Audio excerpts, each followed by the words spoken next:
everybody, welcome to, yeah, you guessed it, yet another video. So today we're having a little look at the GTI Prolite, or Pro Lite as it is now called. Exactly the same gun, same colour as this actually, but they just changed the name. They're standardising, or so they said anyway, they're standardising the name throughout all countries throughout the world really, so it's just going to be known as a Pro Lite. Hopefully they'll still make it for years to come, because it is actually a very good universal gun. And we're putting it up against the Fuji. Now this is the Fuji MPV8, which is the medium pressure, so it's not the HVLP version that they make. This one was actually lent to me by a friend of mine. Hello John, if you're watching. And I have since making this video is probably about 8 months old, I would say, and since making this video I've actually bought a Fuji. Now this one was in 1.3 and I was a bit disappointed with the 1.3, but I actually bought one in 1.2. Now it was brand new, it never been used, but I didn't buy it through an official dealer, so I got it really cheap. It was a guy bought it because he was going to, well, so he said he was going to do a project and it didn't come about, so it was still in its box, never been used. It came with a Fuji cup, and when I say a Fuji cup, it's a really cheap, horrible cup really. But anyway, the main thing about the gun is that it's really well made. I found that it was really well made. Performance wise, it was described to me, when John lent them to me, he described it as a more modern GTI Pro Lite, or Pro Lite as it's called. I would probably agree to that to some extent. As far as performance wise it goes, it actually performs quite well. I haven't used it yet with base coat, but he has, and he tells me it's actually quite good for base coat, and I would imagine it probably is. The thing that I dislike most about it is that it is actually quite heavy. Now with something like a SATA, it's not as heavy as a SATA, but it is nearly as heavy as a SATA. It's about, from memory, about 515 grams. And a SATA's 530, you know, a 5,500 or a 5,000 SATA. But when you hold a SATA, because it's physically quite big, it's quite well balanced, so it doesn't feel particularly heavy, whereas the Fuji for me feels a bit heavy really. It feels a little bit like a Segola, but it is generally very well made. It's made in Taiwan, although Fuji do claim to be well, they are a Canadian company, but they don't actually make these guns. I'm sure they make some of their own stuff, but they don't make these the Fuji Auto division spray guns. So as I was saying, this is a 1.3. I preferred it in 1.2, which is why I got hold of a 1.2. I'll tell you a little bit more about that when we get to it. Just a quick one about the microwave. I know I keep saying it, but I'm sure it's not safe to use a microwave, but I'll put a link in the description. So I wouldn't advise you to do it, by the way, but I'll put a link in the description to a video I made quite a while ago now. It's showing the benefits of heating up clear coat, just in case you've missed it really, but it really does help. So the clear coat in this video is heated up to about 36-38 degrees Celsius, which is like high 90s Fahrenheit. That's what I try and heat the clear coat up to when it comes out the microwave. But you do have to remember that obviously if you're transferring it to a cup or whatever you're transferring it to, that will take a little bit of the heat away. And in some of my later videos, this one isn't, but some of the videos I've been doing recently when I've been doing things like this, I've been taking a quick snapshot of the clear coat for the second coat, and it goes down. If the ambient temperature is say 12-13 degrees Celsius, it was actually 11 Celsius on this day according to my notes, but if the temperature goes down to, you know, about 11-12 degrees Celsius, you'll find that by the time you do that second coat, and that's even just on one thing like a in this case a wing or a fender as you'd call it in the US, or a small coat, a single coat of clear coat on a bike tank, by the time you come to do that second coat, that temperature has gone down to about 22 degrees Celsius, which is what, mid-70s Fahrenheit. So that's why I heat it up to a reasonable temperature to start with, so that it keeps the heat in it for the second coat, and it just improves everything really. As I say, if you look at that video, it's quite stark, the difference it actually makes to heat the clear coat, and it does give you a smoother finish. But going back to the GTI Pro Lite, which is the first gun we're using, one of the things I did again, I'll put a link in the description, I did a top 12 video not so long ago, and I put the GTI Pro Lite in there, and I could have put the DV1 in there. The DV1's a newer gun, but I felt that the Pro Lite, in my opinion, is as good as the DV1, I think. It's certainly more forgiving than a DV1, and it's much more universal. I mean, in the UK, you can actually get 5 different caps for it, and I have got all 5 different caps for it. I know in some markets that's more limited. I think people are telling me in the US you can get a TE10, you can get a TE20, and I think you can get a TE25, which is the same as our HV25. But different markets will have different caps, and that's down to the various emission laws and environmental laws that you've got in your country. But yeah, you can get a good few different caps for this, which I think makes it more universal than the DV1, because the DV1, with the base coat you can only get 2 caps, and the clear coat you can only get 2 caps.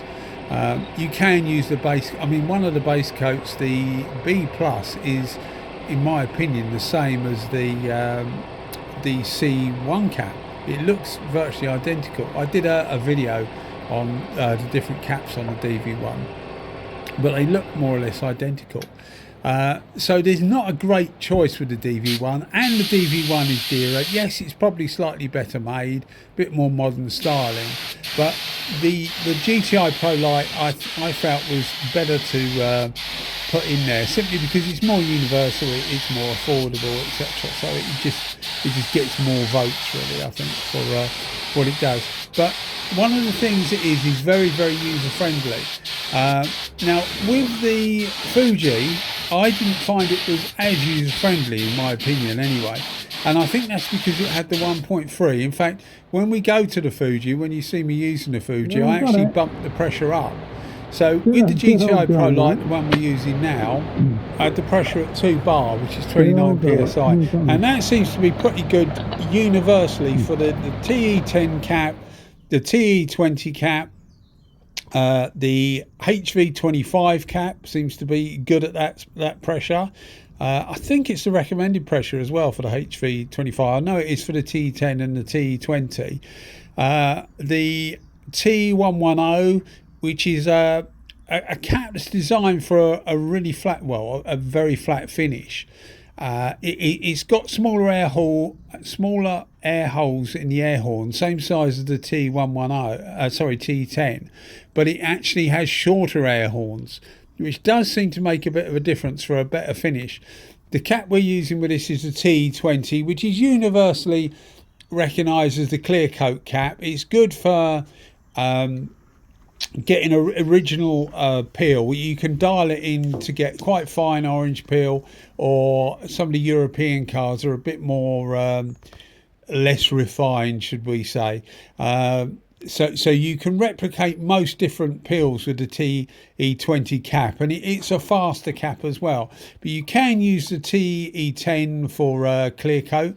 It's just slower, and the T110, as I say, is a flat, for a flat clear coat, if you want flat clear coat.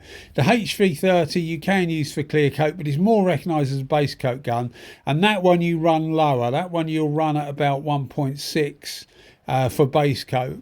And the TE10, I run that at about 1.8 for base coat as well. The TE20 will also do base coat, again run that at about 1.8, but certainly for clear coat, 2 bar or 29 psi seems to be the ideal setting to have it. Full fan, full fluid, as with both of these guns, both full fan, full fluid. I tend to use full fan, full fluid for virtually all clear coat work. The only real exception to that is things that are more tubular, so like cycle frames, things like that, where you don't need a huge fan and you're effectively throwing your clear coat all over the place. Although I would actually use a smaller gun, something like a 0.6 Devilbiss or a LPH80 or LPH50 type gun. If you, I like to have the pattern fully open and the fan fully open, because I think the guns just perform better that way. You know, they seem to atomize better. Once you start screwing things in, it starts to compromise a bit. Less so with the fluid delivery. The amount of fluid, you can back that off without too many consequences. But certainly the fan, once you start dialing the fan in, I think it upsets the way the cap performs. You get a bit of turbulence there, and it just doesn't seem to lay as well. Anyway, so on to the Fuji. As I said, I've recently bought a Fuji, and I got it really cheap, and it was brand new. When they first come over to the UK, and I know I've said this before if you've seen one of my reviews, but they were somewhere up around the £550 mark, which was much dearer than a GTI Pro Lite, or a Pro Lite as it's now called. So a Pro Lite now is starting to get a bit expensive, about 450 GB pounds. If you look on somewhere, I haven't looked, but it is around this price. But if you look on Spray Guns Direct or something, including the UK VAT, they're around about 450 pound. And the problem with the GTI Pro Lite, I think, at that sort of price, is it's starting to look, it's starting to show its age. There's plenty of competition out there. People who watch my videos will know that I've got an array of guns, and there's loads of guns that are as good, if not better than this, and they're well, sometimes half the price, sometimes the same price, but certainly below this price or below. So there's a huge amount of competition out there to take the GTI Pro Lite crown away from it. What it does do is it enables you to, anything it does, it performs reasonably well at. And if you're a beginner and you get a genuine Pro Lite, not a copy, because the copies aren't made the same at all, the cap on it is quite different and they're a lot harsher. You would need to know more what you were doing. But if you're relatively new to painting and you want to get yourself a gun that's pretty universal and will last you a long time and be relatively easy to use, you know, and you want something of quality, GTI Pro Lite is still a good all-rounder. But as I say, like these days, I would say if you wanted to do that, save yourself double the money and get yourself a Porpish PRD 717 and a 715. You could buy both of those for the price of a GTI Pro Lite. But anyway, going back to the Fuji, which you're using now, my main criticism was that it didn't offer particularly good value for money. The prices then came down, and they came down to about 400 GB pounds, which puts it right, you know, more or less alongside the GTI Pro Lite. And now if you buy them in the UK through the official importer, they're about 299, I think, plus the UK tax, which brings it to about 360. They're still a little bit expensive at that price, in my opinion, but I didn't pay anything like that. I paid 175 GB pound, including delivery. As I say, that came with a cup as well, although the cup is not particularly good quality. This video, as I said at the start of it, is with a 1.3 tip. I think it overwhelms the cap. The 1.2 tip seems to perform better, which is why that's the one I bought. It came up, and I asked the guy, is it 1.2, 1.3? He said no, it's a 1.2, and I got it simply because of that, really, because I know it's quite a good gun, and because I collect the guns, although I'd borrowed this one, it was one that I thought, well, was worth having if the price was right, which obviously it turned out to be. But if you're thinking of either of these two, you won't be disappointed. It's just that, as I keep saying, there's so much competition out there now these days. When in the UK, it's not really a rankness, but it's a bit of an observation, I suppose you'd call it. We're very much channeled to certain manufacturers. Most of the mainstream suppliers will guide you to it's either Iwata, Sata or Devilbiss. And then you get some on the sort of like fringes, which are like your Walcoms, in this case the Fuji, and you know, things like that. Somebody's company called Beyond Service Solutions have taken Meiji into the UK, which is I think an excellent thing because they're really good quality guns. But we don't seem to step out much from the main field. And when you look over at Asia and things like that, people are quite open to trying different brands and different things. And in the UK, we're not really. So I think whenever you're bringing something over, it's always difficult for experienced painters to look at something and get hold of it and think to themselves that, yeah, you know, I like this gun, it's a good make, etc. Because they just don't know. And people are not like me, they don't spend most of their day, I mean, these days I'm living and breathing spray guns. It's not how I originally set out to make this channel, but it's how it's ended up. I'm literally living and breathing spray guns. So I know a lot about spray guns these days, as sad as that may sound. So, you know, I can see a different spray gun and think, oh yeah, that's good for this and that. But most people haven't got time. You know, if they're in a busy workshop or a one-man band going around doing people's cars on their drive or whatever, they haven't got time to do all this research and watch all these videos and do all that. So we are quite limited in what we tend to see and get over here. So, you know, maybe doing a little channel like this does help people pick up on different makes, etc. Can't argue with either of these. The colour is slightly out on this. It's no fault of the guns at all. I can't remember the reason why. Well, the reason why, obviously, I didn't do it properly. But on the original base coat video I did, I'm sure that's up on YouTube. I can't remember what guns I used. But because I was experimenting, basically one got one more coat than the other. But yeah, we're just looking at the clear coat finish on these two wings or fenders, and you can see, you know, nothing to choose between these two really, so whatever you can pick up at a good price.